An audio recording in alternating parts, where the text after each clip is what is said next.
అవి సాలగ్రామాలను అక్కడ గండకి నదిలో వదిలేస్తారు. అవి కిందకి ఇలా కొట్టుకుంటూ వచ్చినటువంటి సాలగ్రామాలలో ఇవన్నీ కూడా అక్కడి నుంచి వచ్చినాయే. ఇలా ఉంటే ఇవి ఎప్పటి నుంచో కూడా మన ఇంట్లో మనం ఆరాధన చేసేటువంటి ఈ సాలగ్రామం నా వీడియోలో కూడా చాలా వాటిలో ఉన్నాయి. నేను అభిషేకం చేసేటువంటి వీడియోలు ఇవి. అయితే మీరు చూడండి, దీంట్లో స్వామి సాక్షాత్తు విష్ణు భగవానుడు, వెంకటేశ్వర స్వామి, నేనైతే లక్ష్మీనారాయణ అనుకుంటా, వెంకటేశ్వర స్వామి అనుకోవచ్చు. అలానే అంత క్లియర్గా ఉంది చూడండి, ఎంత రూపం, శంఖు చక్ర గద రూపం, స్వామి అసలు మాలలతో సహా ఉన్నాడని. నిజంగా ఇది చూసినటువంటి వారు నిజంగా జన్మ ధరించినటువంటిదేనండి. ఎందుకంటే చాలా అరుదుగా ఉన్నటువంటిది.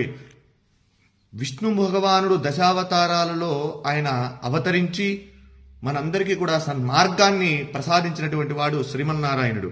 అలానే ఈ సాలిగ్రామంలో సాక్షాత్ విష్ణు స్వరూపం అని చెప్పి మనం అనుకోవడానికి ఇది ప్రతీతి. కనుక ప్రతి ఒక్కరూ కూడా ఈ యొక్క వీడియోని అందరికీ కూడా